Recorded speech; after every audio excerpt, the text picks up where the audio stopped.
Okay, so what I wanted to look today, we're doing business ethics. This is a discussion of by Rabbi Eliezer Waldenberg, who lived in the 21st century, 20th, to the beginning of the 21st century, 1915 to 2006. And here I want to see through the question that he discusses to examine several issues.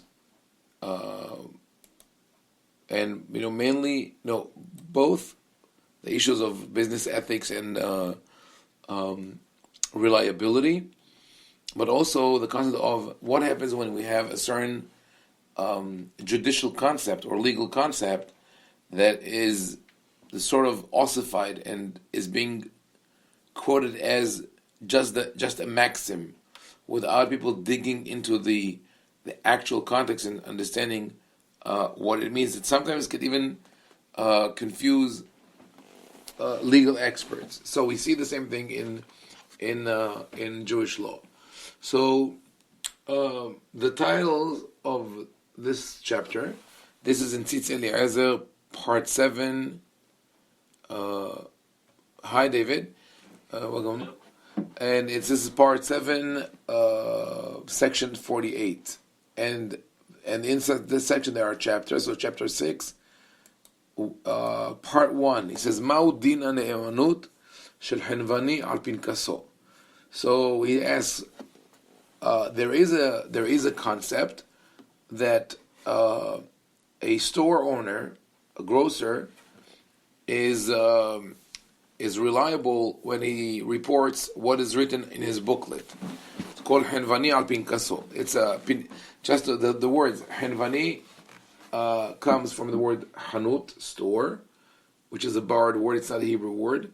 From Aramaic, and pinkas is from Greek, pinax, which is or pinach, which is a booklet.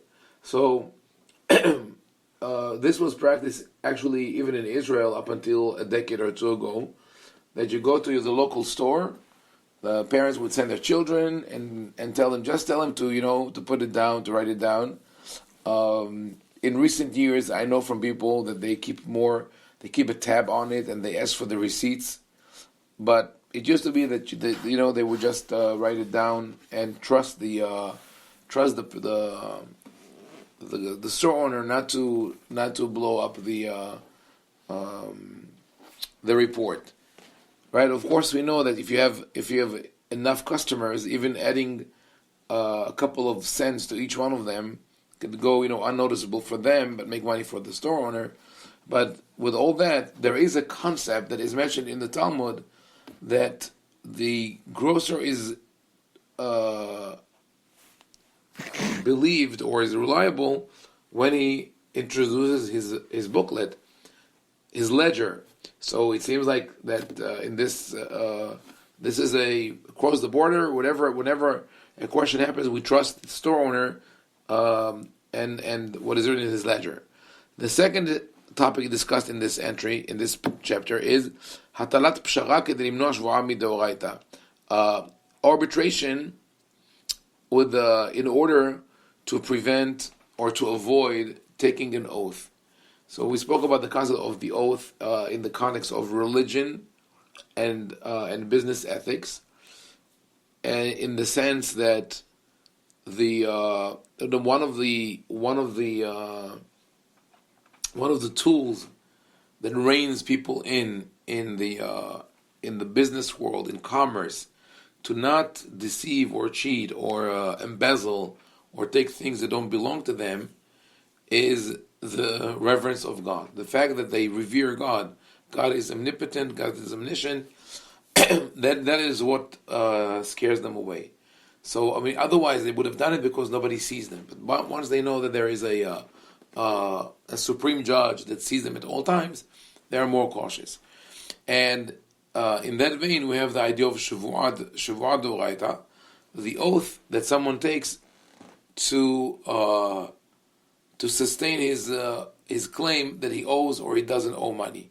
That that someone owes him or that he does not owe other people.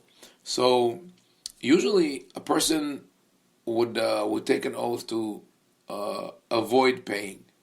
In some situations where the person who, let's say someone was sued in Bedin, but the defendant cannot take an oath because he already has proven himself to be an untrustworthy person, meaning he's disqualified as his oath is disqualified. Then the person who sues him, the plaintiff, takes an oath and then forces him to pay him. So we have situations like that, that we assume one of them must be lying, but we are not going to ask the defendant to take an oath because we already know that he lied in the past. And when we ask the plaintiff to take an oath, we trust that even if he's, I would say, brash or audacious enough to claim money that he doesn't deserve, he wouldn't go the next step and take a false oath. So if he's willing to take the oath, it shows that he's trustworthy. There's a famous story that is, I'm just, as an introduction to that, there's a famous story that is cited in the Talmud and appears like 1,000 years later in, of all places, in Don Quixote de la Mancha, by Miguel Cervantes. And some believe that it is because Cervantes himself was a descendant of the Marranos, of the Anusim. And the story is of a man who comes to court and he sues another person who owes him money. And the man, the defendant, says, "I give you the money." So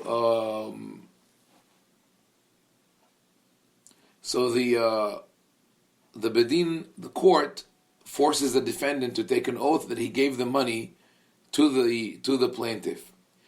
The defendant came to the court, to the Beit Din, with a cane. So he asks the plaintiff to hold the cane while he's taking the oath. And so he hands over his cane to the plaintiff, and he swears that he gave the money back to the plaintiff as requested. Now, when the plaintiff heard that, he got very upset, and he took the cane and threw it on the ground, and lo and behold, the cane broke open, and all the coins rolled out of it, which turned out that the defendant was trying to deceive the court and the defendant and God by what it is. Meaning, here we have a classic case where a person is willing to deceive or is willing to embezzle, but is afraid of taking a false oath. So in order to just protect himself from taking a false oath, he gives the cane to the person.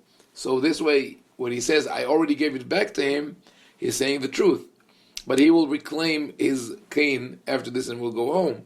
So that shows how narrow-minded people could be, that they're willing to do everything except for taking a false oath, even though they know they're lying. So this is what the rabbis relied on this extreme power of the fear of taking a false oath when they use it as a tool in the court system. So now let's look at the fact. What was the story? This is a little mixture of Aramaic and Hebrew. Ovda hava. Ovda is a case. There was a case. From the word avad in Aramaic is ma'aseh. So there was a case, a ma'aseh, be'isha, shetava et re'uta sach mesuyam. So she sues, a woman sues her friend for a certain amount of money. שנשארה חייבת לה, לפי דעתה, מהקניות שהייתה קונה ומקיפה בחנותה. According to the plaintiff, the defendant owes her money based on the ledger. She says, "Here's the ledger. You bought at my store, and you still owe me money." וזאת כפי הרשום ברשימותיה שהייתה רושמת הקפות החנות. And that is according to the ledger, as she was writing down all the transactions that were done on credit. Hakafa in Hebrew, lehakif is, or limkor b'hakafa is on credit, meaning don't pay directly. Lehakif, because lakif actually means to go around. So it's just like I'm giving you a different way to pay your debt. והגישה לשם כך דפי מחברת הרשום עליהם רשימות ההקפות. So in order, what the evidence that she brings to court are the pages from the booklet, from the ledger, where it says this is how much that person owes and this is how much she paid. והתשלומים, payment, שהייתה משלמת מדי פעם, וטענה שסיכמה את החוב עם התובעת, and she claims that she has agreed on paying the debt with the this is a typo, should be nitba'at, with the plaintiff. וברור שלא שילמה אותו, but it's obvious that she didn't pay. This is what the plaintiff says. Now, הנתבעת באמצעות בא כוחה, the defendant through a representative, interesting word here, בא כוח, the person who comes with the power. So that's a representative, or someone who was appointed as a legal representative. She denied the lawsuit. וטענה ששילמה כל מה שהייתה חייבת. She says, I paid everything I owed. פרט לסך קטן מסוים שהודתה שנשארה עוד חייבת. Like, except for a small amount of money that she says, this I still owe you. So, let's say, overall, the whole year, let's say, was $1,000. The plaintiff says, you only paid me $900, you still owe me $100. And the defendant says, I paid you everything, I don't owe you $100, I owe you $10. So ta'ana, the argument of the defendant is ki atovat ena ne'emenet. She says the plaintiff, the store owner, is not a trustworthy person. Ne'eman is from the word emunah, faith. We have no faith in her. V'ki en lismoch al pinkasa, you cannot rely on her ledger. Ki lo nihala oto beseder, because she didn't run it correctly. So she argues two things. One, this person in general is not trustworthy. Second, she's not an organized person. But it's not clear from the language, could be one and the same. Meaning it says she herself doesn't know, and the defendant says, I have better record of what I owe and what I paid. So now we have two arguments here. Ba'koch hatovat Yehudit Ramit Chacham, the representative of the plaintiff, who's a scholarly person. We know the Talmudic sources. Ishmi'a shte ta'anot hilchatiyot. He came with two halachic arguments. Vehema. One, yesh ladun baze midin hanvani al pinkaso. Two, הנתבעת הודתה במקצת ויש לחייבה על כן על כל פנים שבועה מדאורייתא כדין מודה במקצת הטענה. So there are two things here, he says. One, there's a concept that the grocer is the grocer's ledger is proof enough. That is a maxim that we have, that we trust the ledger of the gross owner. Second, we have a concept here called modeh b'miktzat, admitting, or a partial admittance. So she admitted part of the lawsuit, and that makes her suspicious. And because she's now a suspect, but we have no proof, yesh lehayva shvuah deoraita, we have to force her to take an oath, kedin modeh b'miktzat ha'ta'ana. So, well, let's look a little bit into this, because it's an interesting discussion of the rabbis in where they do base it in the pasuk they do find a source in the text, but their explanation is more based on the psyche, on the emotional or a logical state of mind when we have those transactions. So the Rabbi says the following: if someone sues me, let's go with this example for $1,000, and I completely deny, I say I owe you nothing, then I could walk away. Then if he has no proof, he has no witnesses or no documents, then there's nothing he can do to me. He needs to bring witnesses. But if, however, he comes and says, "You owe me $1,000," and I say, "No, I only owe you 500." In this case, I'm the defendant. I'm not trustworthy, and I have to take an oath. Why is that? What is the logic of that? Can you try to figure out why would it be that if I say we would have thought the other way around, that if I say, "Yeah, I owe you half," then okay, pay the half and go walk away. And if I say I owe you nothing, that's when you have to take an oath. But here we have the opposite. If you deny completely, good. If you admit half, you have to swear. Why would that be? Any idea? You've made yourself suspect by admitting to part of the accusation. Right. Why would that make me suspect?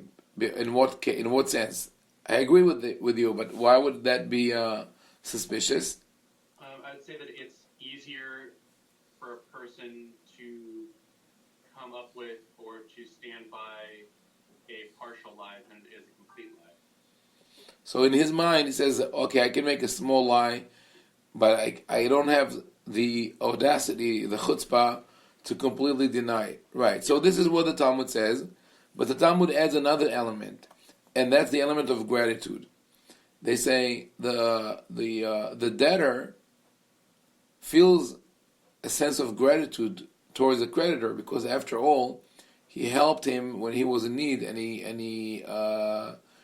lent him money. So for him to say, "I owe you nothing," would be too much of a callousness to be able to come to someone who helped him in harsh times and say, "I owe you nothing."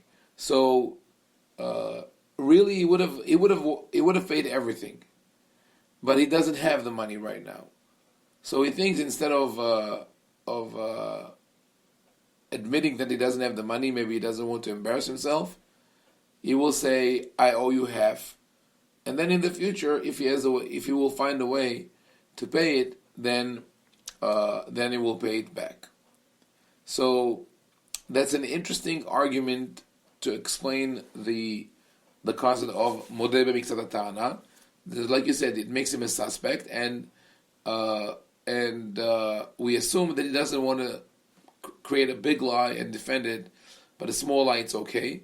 And the rabbis added to that it's a question also of a personal interaction, of how he feels towards the person who gave him the money, and he feels bad to deny the whole thing outright. So that's why he would admit some of it, and hopefully later on we'll try to find other sources.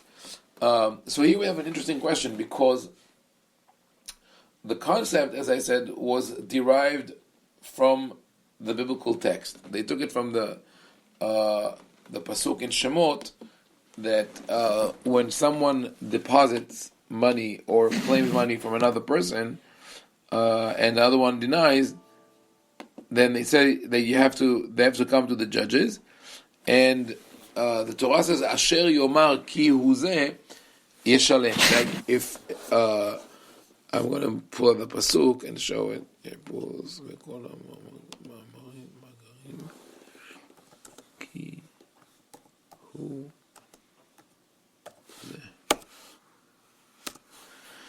Yeah, so it's in Shemot chapter 22, verse 8. It says, "Al kol aveda asher yomar ki hu zeh, ad Elohim yavo devar shenehem." For any claim where it is proved in bedin, in the court, that this is the thing, meaning that someone does owe the other person, he will have to pay. But the Talmud says and that is in Masechet. 1 second. This is in Masechet Bava Kama, page 106, 2, and this is what the Talmud says. It says, Amar Rabba says, Mipnei ma amra Torah modeh b'miktzat ha'ta'ana yishava. Why did the Torah say that if you admit only partial admittance, you have to testify?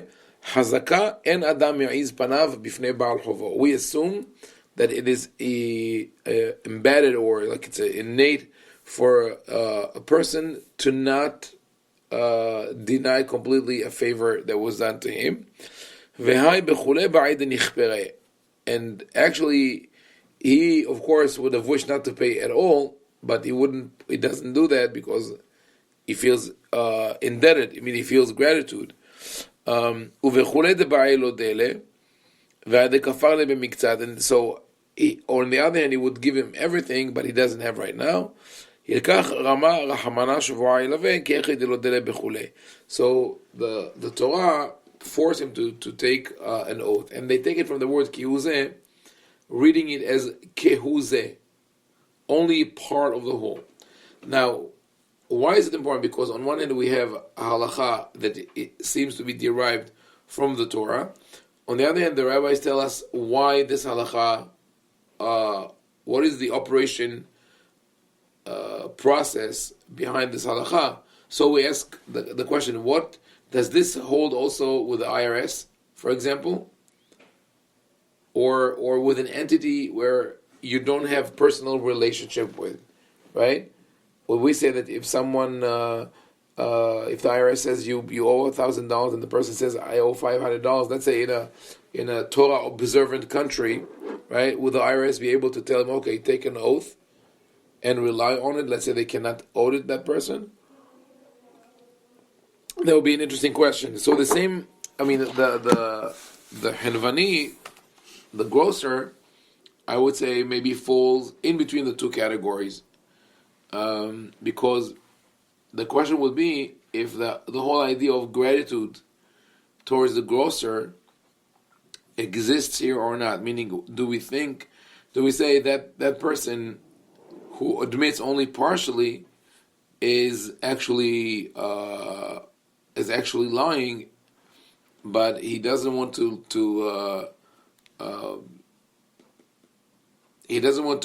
totally deny that he got something from that person, the grocer, right?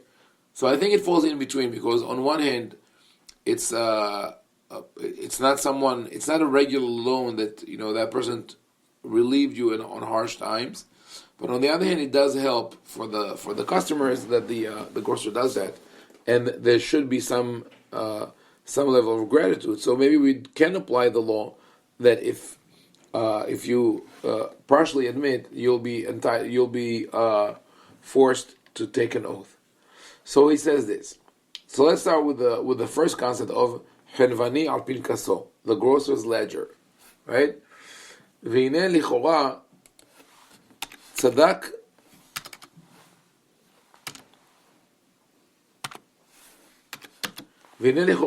ba koach התובעת שצריך לתת לה נאמנות.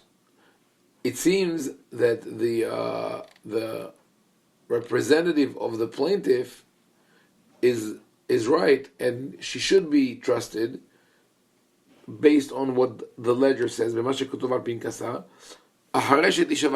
if after the oath, meaning if we have the combination of the text, the ledger, and the oath, we could actually force the defendant to. Sorry, not the defendant. We would trust her if she swears, if she takes an oath that she was not paid yet. That's the concept of Henvani al pin kaso. Usually, Usually, someone, like I said, would take an oath to fend off the payment, to say I don't owe money.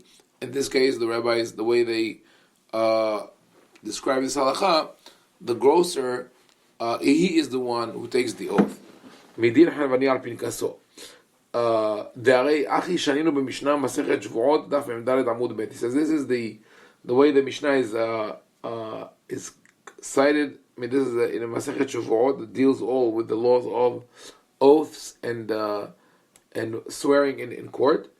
And this is what the Mishnah says: Kol nishba'in shebatorah nishba'in velo meshalmim. In all other cases in the Torah where a person has to take an oath, it's nishba'in velo meshalmim, meaning you take an oath in order to not pay. Ve'elu nishba'in venotlim, but there are some exceptions where you take an oath and you get paid, meaning what your oath is, people owe me money, I deserve the money. And one of them is Hanvani al Pinkaso. So one of them is the grocer who swears that what is written in his ledger is correct. Uperesh Rashi, in Rashi's commentary says, V'Hanvani al Pinkaso, also the ledger, על מה שכתוב בפנקסו שהוא כותב עליו הקפות שהוא מקיף, just like we explained before, that the ledger is where the grocer annotates all the transactions. והכי שגור בפי העולם לומר על כגון דא, and this is the customary for people to say, it became a phrase, דחנווני נאמן במה שרשום ברשימותיו מדין חנווני על פנקסו. This is the popular maxim that you always trust the grocer. So that is the Talmudic source. Now, Rabbi Waldenberg goes to analyze whether this is really, if this is the meaning of the original statement in the Mishnah. And he says this, Be'emet, Bima'at iyun nochim lada'at, we only need to look, superficially, we don't have to really go deeply into that discussion in the Talmud. This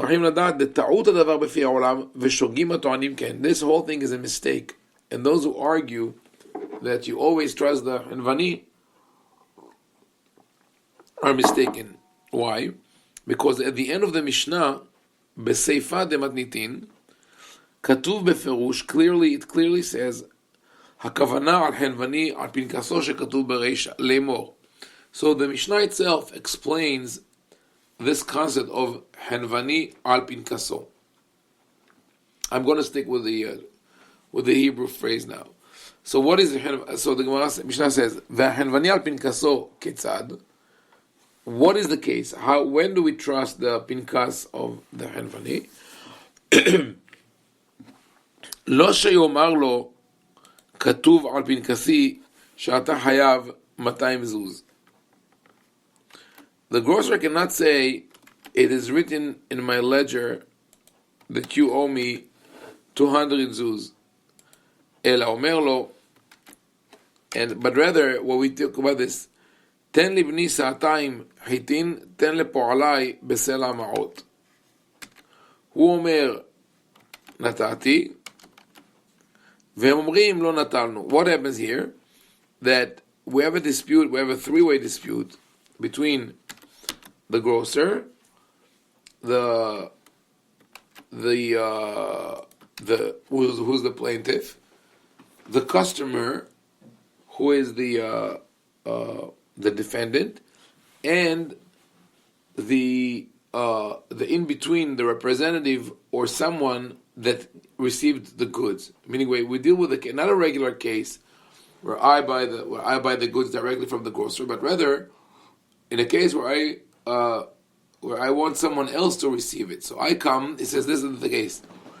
The grocer cannot say, it's written in my ledger that you owe me 200 coins, but rather the what we call the Baal Habayit, where is this case is the defendant. He says, Ten libni sa'atayin hitim, ten lepo'alai besela ma'ot. I want you to give my son, I'm going to send my son over, and here's the money. Give him the equivalent in wheat, or my workers are going to come over, and I want you to give them either food or pay or change their money from bigger coins to smaller coins. הוא אומר, נתתי, והן אומרים, לא נתנו. So now the person who gave the money, that defendant, is stuck in between because he goes to the grocer and he says, I already gave them. He goes to his son or to his employees and they say, we never received the goods. So who should he trust? And who now has the money? Is it true? Meaning, if he already gave the money, to the grocer.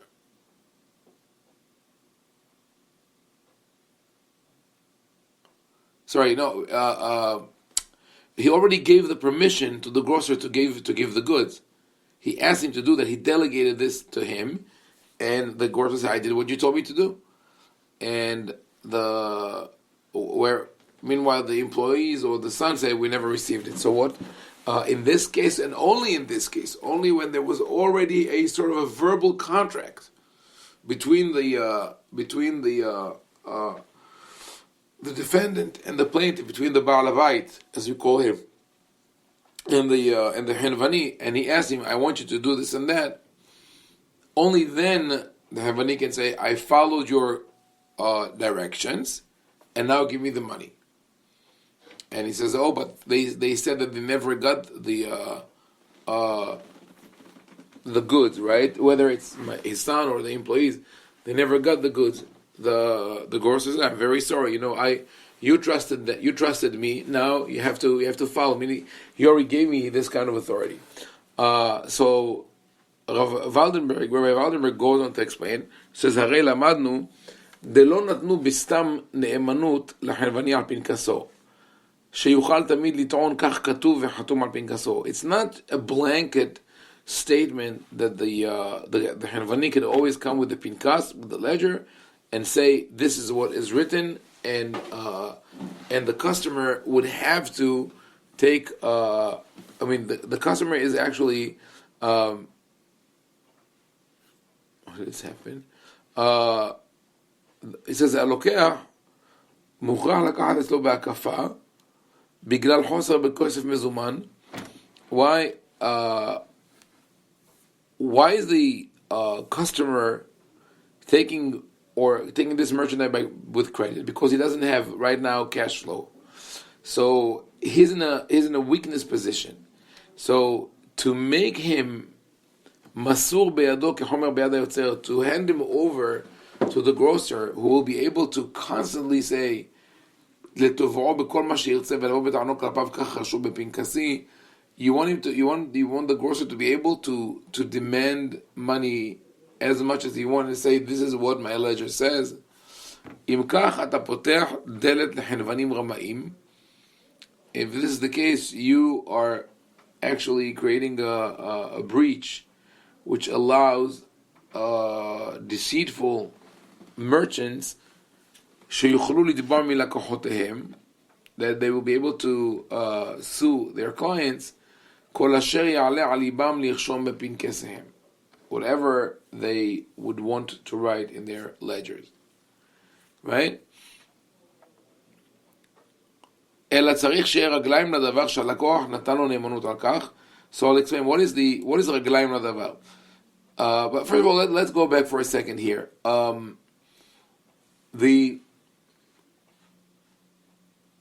This statement, הלוקח שמוכרח לקחת בהקפה בגלל חוסר בכסף מזומן, that shows us what people call sometimes meta halacha. We spoke about that before. The concepts which are above and beyond or outside halacha. And here we see from the discussion of Rabbi Waldenberg that there's no such thing as a meta halacha. All details are factored in, because here we say we don't just look at it as a transaction, but we also look at it as a power play. We have someone who's more powerful, the grocer. He's in a power position because he has the goods and he has the ledger. Meanwhile, the customers are in an inferior position because they need the food, they need the goods, and they have no choice but to take it on credit and note it down. So it's almost like I would say that that Rabbi Waldenberg is arguing something that we would call it's not fair, right? And usually you don't want to say the word unfair like that. It sounds like sorry, just turn the AC. We don't want to say unfair when you talk about halacha in that sense. But he says this is a situation where we have the players are not on an equal basis, so it's impossible. So in other words, he uses his interpretation of the power relationship, right, to interpret the halacha. He says it's impossible that this is what the halacha meant, because then it would give an edge to a person who's more powerful to oppress the needy, and that cannot be. So this is interesting. This is right where we want to look right down on the hour when we want to analyze the concept of business ethics, because it does deal with the ethical aspect of making the halakha usable and considerate of people, and not halakha that just favors one side over the other. So he goes on to say, so now here's another classic term in halakha, poteh delet. Liftoh delet means to open the door, but right, it's to allow a certain situation. And here it says we allow the embezzlers to go on with their schemes. In a similar way, we find the concept of ne'ilat delet, to shut the door in the face of someone, and that is in the basis for pruzbul. The Mishnah says that Hillel created the prozbul kedei shelo tina'el delet bifnei lovim. It's in order to make sure that we don't shut the door in the face of a money borrower. So we have this kind of shutting the door, opening the door, meaning allowing certain situations. So he says you don't want to create a situation where someone could file a lawsuit and take money from people with only based on what he writes in his ledger. It doesn't make sense. So what should be the law? He says, "Ela tzarich sheyeh raglaim ladavar." Do you remember the term that we used before, raglaim ladavar? We used it in the Teshuvah of Rabbi Shmuel di Medina when we discussed the stolen gold. Remember that story of the burglar or the man who was accused of burglary, and there was no proof against him, but they put together circumstantial evidence such as the amount of gold that he held, his inability to say where did the gold come from, and that he attempted to melt the gold on his own in smaller utensils, and so on and so forth. So the Rabbi Shmuel di Medina, I'll show you where we have that.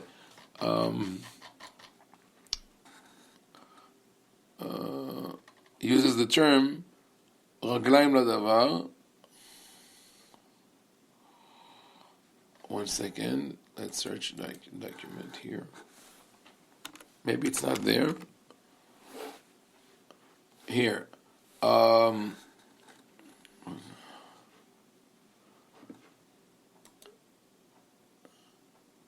no, so we didn't see it in the Teshuvah of Rabbi Shmuel di Medina. We saw it in the discussion of Aruch HaShulchan. His discussion of Bedin, which goes out of its way, meaning assumes power in a situation where there's not enough evidence, and they say Imorim Bet Din Shasha'at Tzricha Lechach Sha'am Prutzim Ba'averot Danim Akol Kefi Tzorech HaSha'ah. If the court realizes that there is a certain need, they will do all according to what is necessary. So now here he uses the term רגליים לדבר. אין בדבר עדות גמורה. There's no classic evidence where we have two witnesses coming and testifying. אלא יש רגליים לדבר. So what is this term, רגליים לדבר?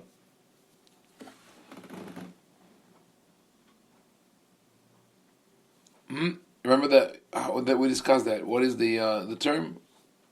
רגליים לדבר? It's literally it means legs to stand on or legs to walk on, meaning it's a viable argument, and that is the way the rabbis use this term. Raglayim l'davar, meaning there is a reason to believe that something happened because it's standing. It's meaning it's not a completely in the air idea. So he says here also that when we speak about the plaintiff who is a grocer or is a store owner and the defendant who is a customer, צריך שיהיה רגליים לדבר שהלקוח נתן לו נאמנות על כך. We have to have proof that the customer told the grocer to do ABC. Now the question is, can we say that since there is this sort of silent agreement that I will send my children to the store whenever is needed, and they will pick up what is needed, that it is part of that? It seems like that he doesn't consider that to be enough of a commitment on behalf of the customers. So he wants like the ne'emanut of the Hanvani, says the trustworthiness of the grocer is when the Baal Habayit, the defendant in this case, clearly told the grocer, I want you to give my son 1, 2, 3 products. And then if he doesn't have the products, then he could say, here, I gave you the money and I didn't get the products. And then he has to take an oath. So first of all, Rabbi Waldenberg rejects the argument that you could use the ledger as a proof for the lawsuit. Let me read. Let us continue. First of all, he says the Rambam rules like that. Choshen Mishpat, which is Shulchan Aruch, rules like that. But then he brings another related halakha. Mitoch halakha zot shetzrichim yadayim mochichot al ne'emanut. Based on this halakha that you need yadayim mochichot. This is another term for raglayim ladavar, handle, hands, but really handle to hold on to this argument. Nifseka od halakha b'choshen mishpat saif hei lemor. There's a similar halakha. יש לדון על פי פנקסו של אדם שרגיל לכתוב בו ענייניו ואפילו להוציא מיתומים הקטנים. היכד יש רגליים לדבר שמה שכתוב בפנקס הוא אמת. This is an amazing statement. They say you could the pinkas, the personal ledger where one writes everything. What would it be today? One's private email account or something like. But I think even today, I don't know. Some people still use the old method of of writing things down for certain things. I know people who would write all their passwords in a booklet and hide it somewhere because this is the way no one can hack those passwords. So in a similar way, one has his private ledger and he writes everything down, and based on that, then he passes away, and they open his ledger and they go through his stuff, and they see that it says that there is a certain amount of money that the orphans have to pay. So now it's not clear when you read the statement in the Shulchan Aruch. It's not clear whether it's written that he owes money or that someone owes him money. But they say that based on his ledger, you could even take money from orphans, which usually we don't do. it's a very clear rule that you cannot take anything from orphans, even by oath. But rather, the orphans are being appointed a custodian called apotropos in the Talmud, based on the Aramaic. It's a Greek word, apotropos, and the apotropos takes care of all their issues, of all their business, financial matters until they grow up. And then when they grow up, they could, you could take them to court and decide whether there's proof enough to take money to ask them to pay money or not. But here, the Rosh Mishpat says that as long that there is a raglaim ladavar shema shekatuv b'pinkas u'emet, as long as we could assume that there's a reason to believe there's raglaim ladavar, we could even take money from orphans. Harei sheusma dagesh al ההלכה הזאת של נאמנות אדם על פי פנקסו. That's a type of original usam dagesh.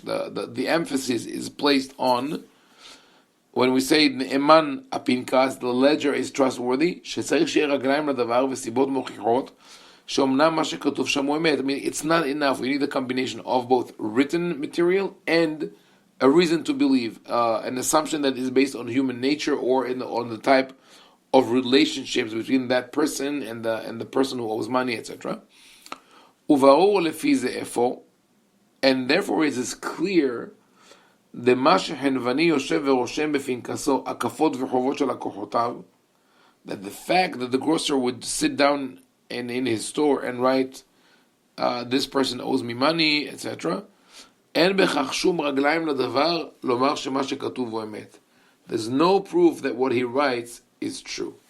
Meaning that system is highly questionable. It's, in other words, the case mentioned in the Talmud of the grocer swearing on what is written in his ledger is where we have one case, or maybe an exceptional case, of a verbal agreement between him and the defendant.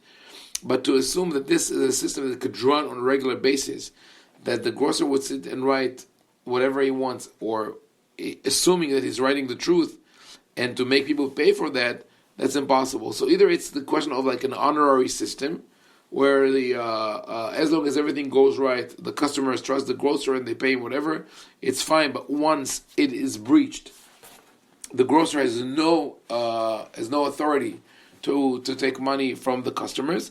Or we would say, here's a suggestion that both sides will keep track of the transactions, either with receipts or each one with his own ledger, and then they will compare it at the end of the week or the month or whenever it is that they have to pay. So Rabbi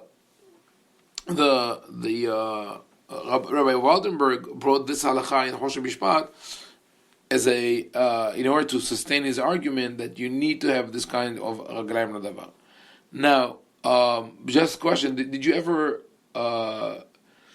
run into a situation like that? Like, do you know? Because this is not very common today in America. But did you ever run into a similar situation? Think about it. We'll talk after the break. If you have specific cases, because I am aware of someone actually. This is still going today in New York City, in a more affluent area, where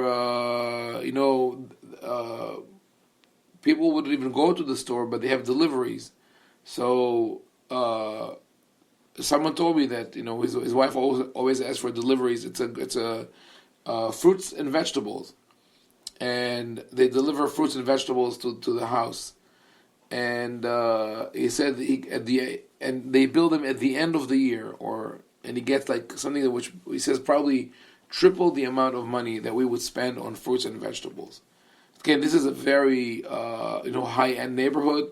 He said that he got at the end of the year a bill for $30,000 worth of fruits and vegetables, like $3,000 almost a month for that. So crazy. So and that is based on that sort of like mutual trust between the customer and the. So the moment one side doesn't care, as in this case, this might happen. And then he goes on to conclude here, Ube'er Adavar. Okay, so you know what? We'll take a break here, and then we'll go to see what exactly is the nature of this statement in the Shulchan Aruch that you trust someone's ledger even to extract money from orphans that the orphans would pay. So let's take a break for 5 minutes, and we'll be back.